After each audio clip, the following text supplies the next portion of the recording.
Hello, everyone. Welcome to this edition of Oxford News This Week. On this edition, the State Board of Education spurs on new investigations. 9 fire departments prepare for close calls, and 6 local sports figures inducted into the Oxford Athletics Hall of Fame. That and more. Sit back, enjoy Oxford News This Week.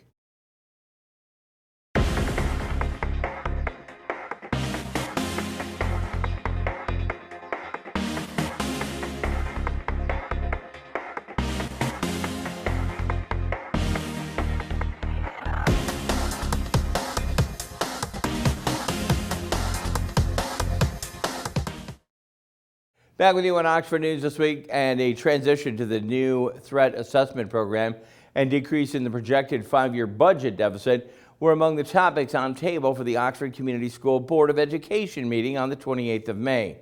The board voted unanimously to approve the proposed for transitioning to the Raptor Emergency and Visitor Management Program. Raptor Technologies offers visitor management systems and school safety systems for districts. Executive Director of School Safety, Allison Williman, presented the proposal. She said the Raptor proposal complies with statewide legislation for the upcoming school year, and the Raptor to 100% aligned with the I Love You Guys Foundation, which curates crisis response programs for over 50,000 schools and organizations. The district will use the Raptor to house the all-threat assessment, suicide risk assessment, bullying investigations. The current visitor management system is set to be replaced due to the sunsetting grants, and the annual cost to the district will be around $27,000. In an addendum, additional costs to the district will also focus upon the late May meeting. Interim Superintendent Dr. Vicki Markovich presented an update to the 5-year projected district budget. Previously, the district projected a deficit of over $5 million over the next 5 years. But at the May 28th meeting, Dr. Markovich reported that there were not to be a cumulative deficit. However, she called the projection barely balanced. To bring the deficit down, the budget reduced 20 positions across the district, and the facilities plan budget was even lowered to $1.3 million per year. From $1.3 million per year to $500,000 per year.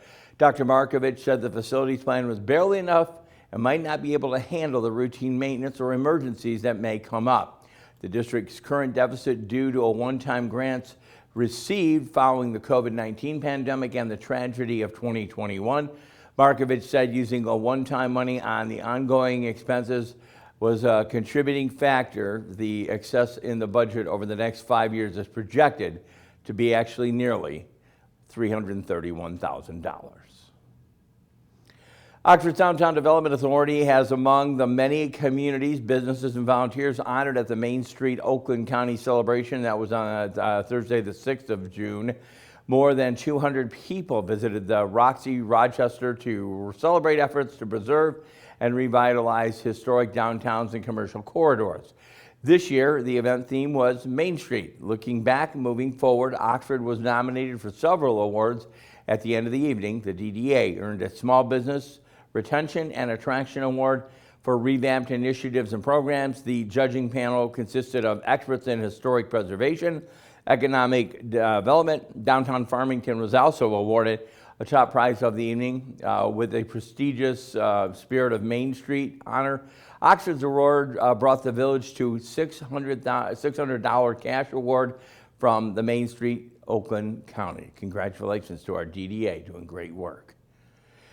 The State Board of Education voted 7-1 to call upon the Michigan legislature to require a fund of comprehensive independent review in the 2021 Oxford High School shooting. The vote on the June 11th comes after parents of the 4 students who were killed visited Lansing in late May at the invitation of the state superintendent, Dr. Michael F. Rice. At that board work session, the parents had the chance to share their thoughts, recommendations, and ask the State School Board of Education to change policies. At the June 11th meeting, the state board members worked off of those discussions. The board also voted to request that state lawmakers make previously approved funding to children's mental health as well as school safety, suicide, and threat assessments reoccurring. The board resolution calls upon the legislature to mandate a review that includes events before, during, and after the Oxford tragedy, within the school district, community, and emergency response systems. State Board of Education President Dr. Pamela Pugh said, quote, "Now, we owe it to the parents to do what we can to have the mass shooting thoroughly reviewed so schools can learn more of what happened and Oxford parents can get more answers," end quote. The Oxford Fire Department broke walls and practiced for close calls at the combined large-scale training exercise on Saturday, June 8th. Oxford, eight other fire departments from across North Oakland County collaborated to enhance interdepartmental coordination and improve emergency response capabilities. The training took place at the former Carl Richter Community Center and Holly High School. In the Village of Holly's building is currently being demolished. The state released the Village of Holly and Holly Fire Department said the exercise covered a wide variety of a range of potential emergencies, including hose lays, firefighter down, roof operations, and wall breaches.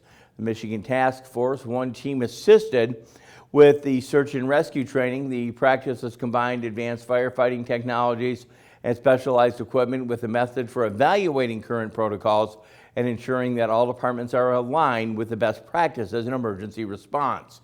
9 Oxford Fire Department members took part in the event, including Lieutenant Justin Templeton, 2 firefighters, and 6 probationary firefighters, a term for firefighters in their first 6 of 18 months of service at a particular department. The free summer food program is back to feed kids at the Oxford Community Schools. For over a half a decade, Oxford School District has offered free breakfast and lunches to members of the public under the age of 18 over the summer. In 2017, Oxford Community Schools earned the Turn Up the Beat Silver Award from the United States Department of Agriculture for outstanding summer food service. Program sponsors who work hard to offer high-quality, nutritious meals. This year, program runs into 2 locations. From June 17th to August 9th, Oxford Elementary School will serve meals every weekday, and from July 9th to August 1st at Lakeville Elementary School, will serve meals Tuesdays through Thursdays. Breakfast runs from 8 a.m. to 9:30 a.m. The lunch pickups at 11 a.m. and it lasts till 12:30. The opportunity is open to all children, not just for who are part of the Oxford Community School District. No registration is actually necessary. Although menus are not yet on the Oxford Schools website, the district encourages those to ask any questions about the nutrition services by calling 248-969-5167. Sowing the seeds for fun and fight food insecurity. That'll happen on Tuesday, the 12th of June. That kids from around the Oxford community visited Oxford's community garden for a morning of sunshine and good times. Following the storyline, the group of garden explorers split into 2 experiences of tour of growing areas, planting seeds in the garden, and taking home planters and building scarecrows. OCTV's Allison Miller and Kyle Snage were there to catch up on the garden exploring action. Here's what took place on that day. This is Ruby. She's 7 and she's here at the event today. Ruby, can you tell me a little bit about what you did today? Today I made a scarecrow, planted lettuce, and I had fun meeting all of you. That's so sweet. Oh my goodness, I'm so happy. Through the volunteer work, Oxford Community Garden produces fresh herbs and veggies to donate to the local seniors and those experiencing food insecurity. The garden was established in 2021, and this is the 2nd year local kids have helped plant through Garden Explorers event. Good stuff there.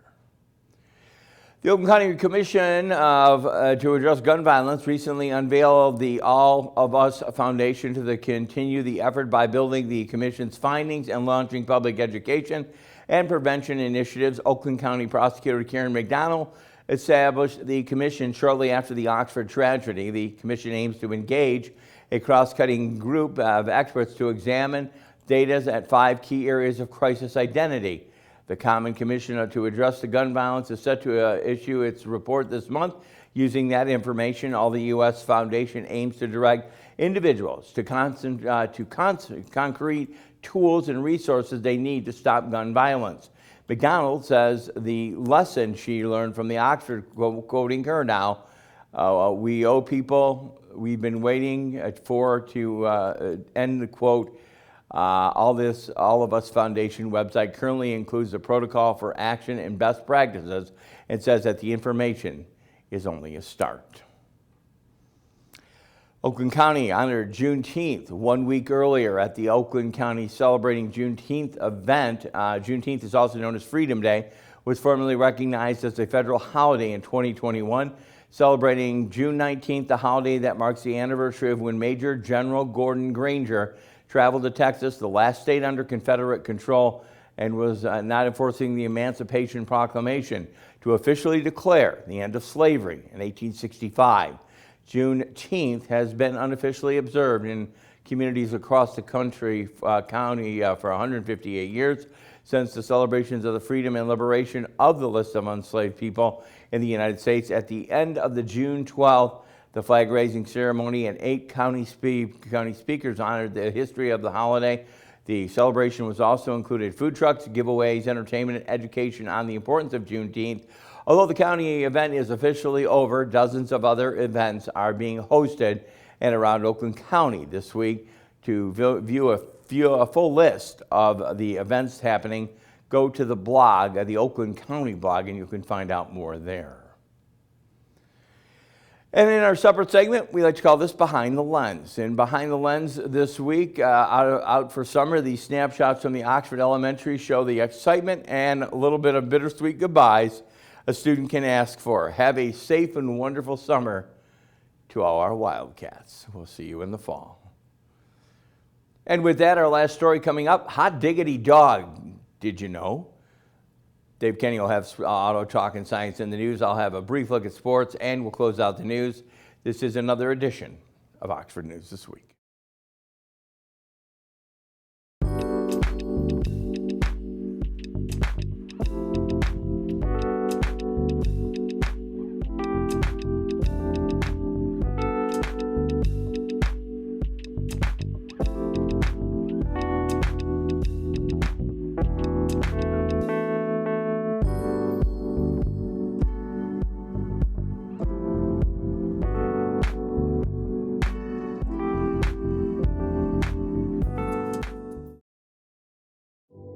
When a crisis hits, close to home and across the globe, nonprofits are on the front lines, ready to serve. Keep coming. The demand for charitable services has skyrocketed, and nonprofits are rising to meet the needs. Healing, nurturing, rescuing, honoring, protecting, caring, inspiring. The work of philanthropic organizations of all sizes, across all missions, has never been more important. And it's donors and volunteers like you who make all this possible. Thank you. Together, we change the world. The Nonprofit Alliance.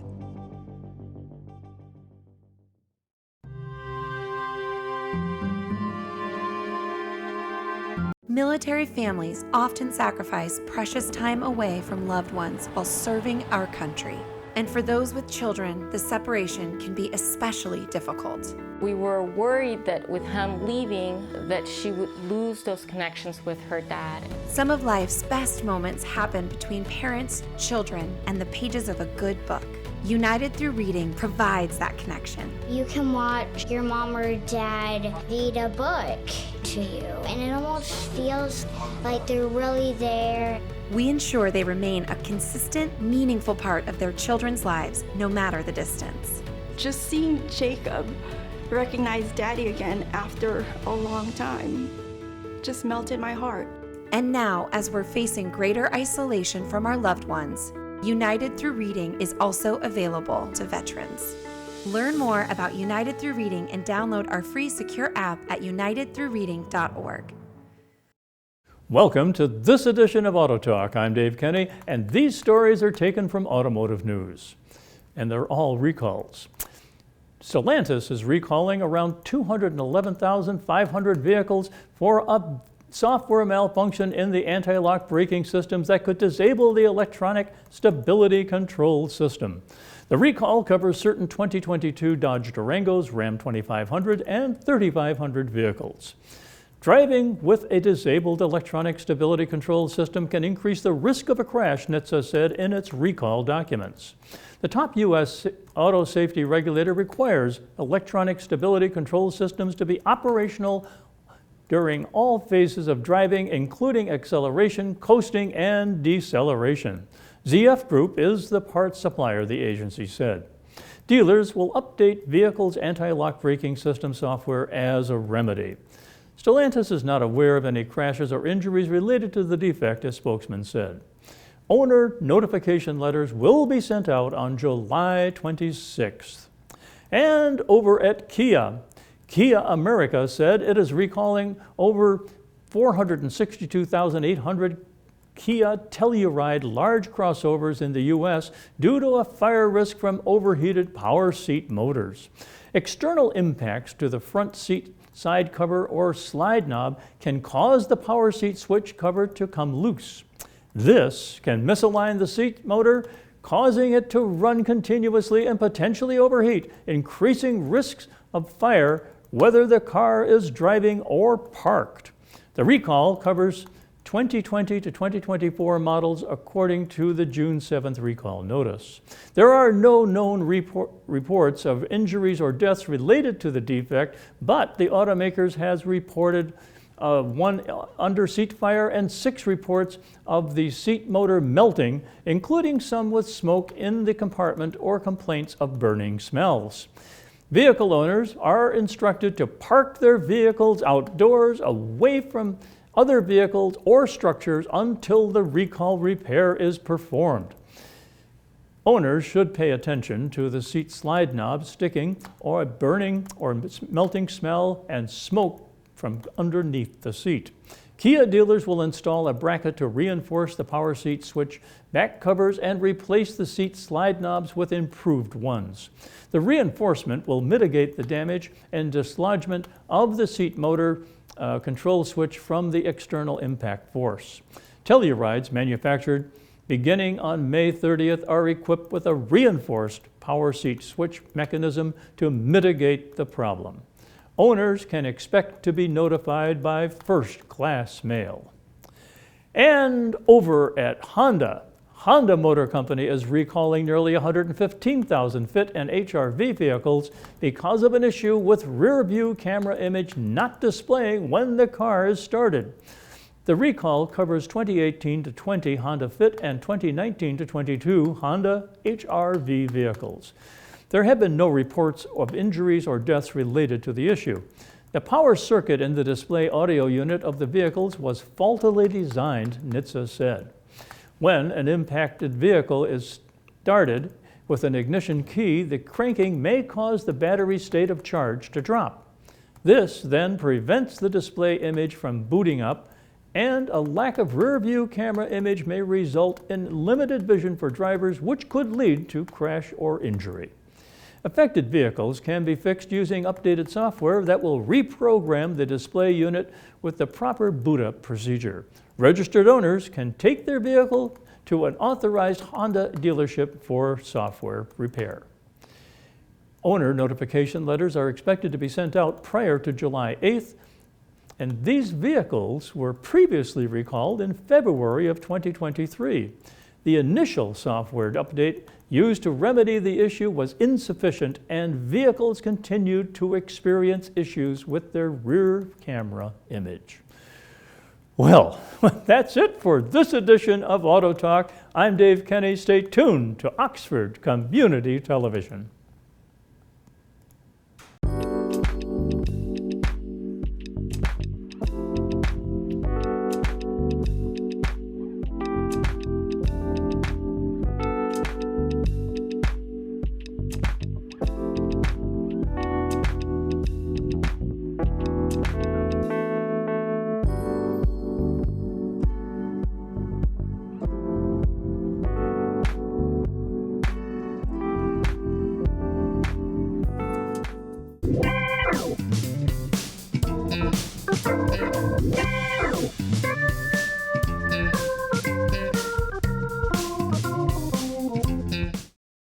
Hi, I'm Peyton Manning, and I'm partnering with the American Red Cross this year to tackle blood shortages. Giving blood's important because every 2 seconds, someone actually needs blood, and unfortunately, only like 3% of the U.S. population donates. So we have to step up to give and to make sure there's plenty of blood available for those in need. Visit redcrossblood.org to get in the game and make an appointment to give.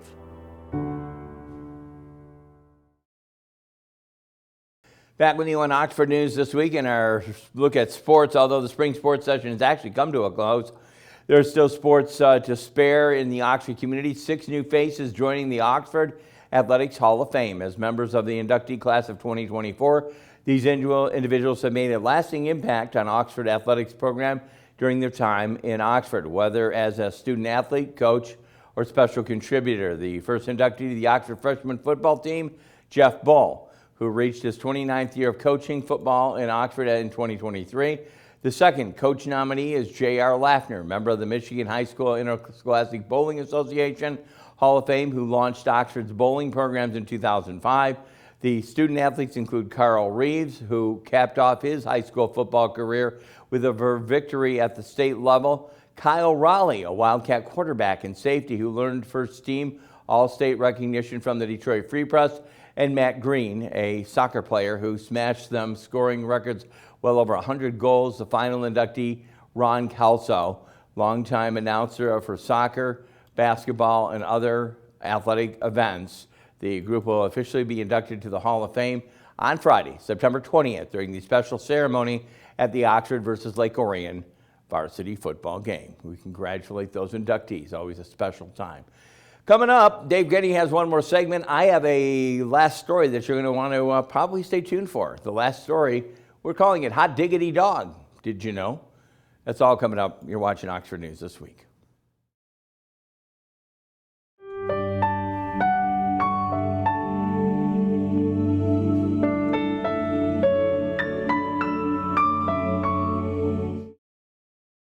Welcome to Science in the News. I'm Dave Kenny, and this story is taken from New Scientist. The weight loss and diabetes drug semaglutide may help people reduce their alcohol intake. A study of nearly 700,000 people who were taking the medicine sold under the brand names Wegovy and Ozempic adds to a growing body of evidence suggesting the drug may have wider use in people with a range of addictions. This is the strongest evidence yet in humans, says Anders Fink Jensen at the University of Copenhagen, who wasn't involved in the study. Semaglutide and similar medicines work by mimicking a gut hormone called GLP-1, normally released after eating, which reduces appetite and boosts blood sugar regulating hormone insulin. These GLP-1 mimics, usually given as injections, were first used to treat type 2 diabetes, but a formulation called Wegovy was licensed in 2021 for weight loss in people without diabetes, after which their popularity exploded. Signs that these drugs might also have an effect on addiction first emerged from studies in animals where they lowered alcohol consumption. And with growing numbers of people taking injections of Ozempic and Wegovy, some have reported that they lost their desire to drink or take illegal drugs. But it's unclear if lower alcohol consumption is directly caused by the medicines or if there's another explanation. For instance, someone who wants to lose weight could also be trying to get healthier in other ways, like cutting out alcohol. The latest study gets around that problem by comparing people eating semaglutide, or taking semaglutide that is, with those using other weight loss drugs that aren't GLP-1 mimics, says Rong Zhu at the Case Western University in Cleveland, Ohio. Zhu's team analyzed the health records of nearly 84,000 people taking either semaglutide or a different kind of obesity drug and recorded how many were diagnosed with alcohol use disorder after 12 months. Those on semaglutide were half as likely to get that diagnosis. There was a similar pattern found in a further analysis by the team of 600,000 people with type 2 diabetes taking either semaglutide or other kinds of diabetic medicines. To our knowledge, this is the largest study of this kind done so far, says Zhu.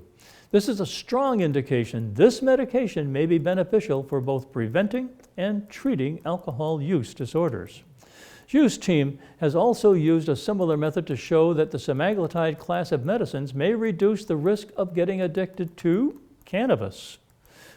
But we will only know for sure if these drugs can combat addictions when we find out the results of ongoing randomized trials designed to investigate this question, she says. Fink Jensen says the GLP-1 mimics may help with addiction because they affect the brain's reward circuitry. People may sometimes get addicted to drugs or alcohol because these substances affect the same circuits that make eating pleasurable, he says. But one risk of using Ozempic as a treatment for addiction is that if people are thin to start with, they may become dangerously underweight, he says. That's something to think about. Well, that's it for this edition of Science in the News. I'm Dave Kenny.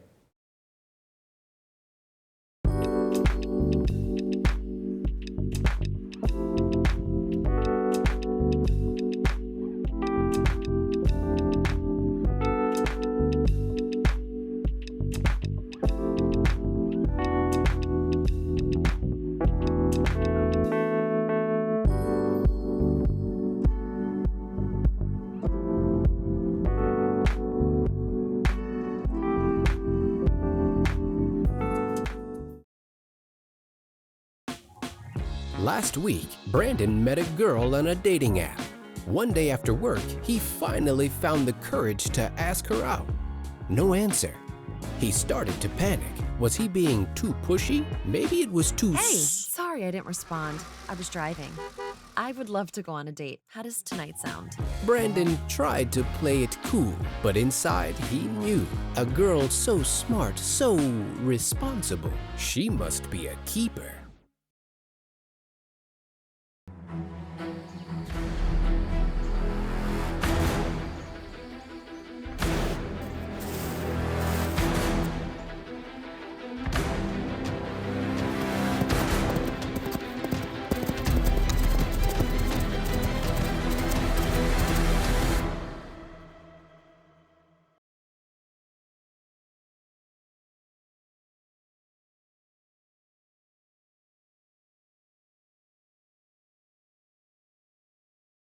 Welcome back. In our last story this week, hot diggity dog. Did you know? Although no one place can claim to be the birthplace of the Coney dog, Michigan actually makes a strong bid for that claim.